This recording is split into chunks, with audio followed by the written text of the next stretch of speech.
అన్నమయ్య జిల్లా లక్కిరెడ్డిపల్లిలో YCP ZPTC Ramadevi ఇంటిపై గుర్తు తెలియని వ్యక్తులు కత్తులు రాళ్లతో దాడి చేయడం కలకలం రేపుతోంది. అర్ధరాత్రి దాడి జరిగినట్లుగా జెడ్పీటీసీ చెబుతున్నారు.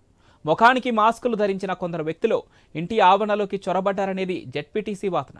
ఈ దాడిలో బుల్లెట్ వాహనంపై పెట్రోల్ పోసి నిప్పంటించారని, మరో వాహనాన్ని కూడా ధ్వంసం చేశారని తెలిపారు. గర్భిణిగా ఉన్న జెడ్పీటీసీ కోడలిని భయపెట్టారని చెబుతున్నారు. 6 months pregnant lady.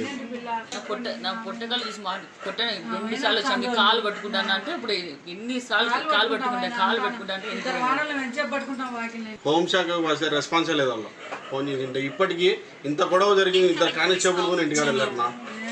Krishnamohan Reddy, Umareddy వీళ్ళందరూ మా మధ్యలో పెట్టి కిరాయింతలు పంపించి మాస్క్ వేసుకొచ్చి మా మీద సంపాదన దాడి చేసి తప్పించింది. ఇంకా ఇద్దరున్నారు, మీ పేర్లు కనుక్కొని చెప్పు. మధ్యాహ్నమే నేను అప్పుడు ఫోన్ చేసి కట్ చేసినాడు. మళ్ళీ ఇంటికి వచ్చి ఇప్పుడు ఇంటికి సాయంత్రం ఆడు సుమలు నిలబెట్టేసి రిటర్న్ రామని అని చెప్తే మాకు అనుమానం వచ్చి బయటకు పోలే. ఇంట్లో దొరుకున్నాము.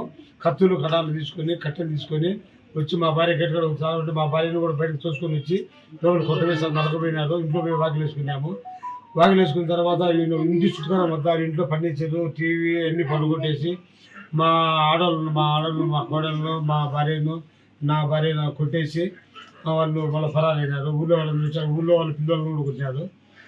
ఏమి అంత వచ్చానని చెప్తే ఫరాగా ఇట్టే ఈ రూటే పోయినారు. మళ్ళీ మేము వచ్చి పోలీస్ స్టేషన్ కంప్లైంట్ చేసి పోలీసు వాళ్ళు మళ్ళీ లేటుగా వచ్చినారు.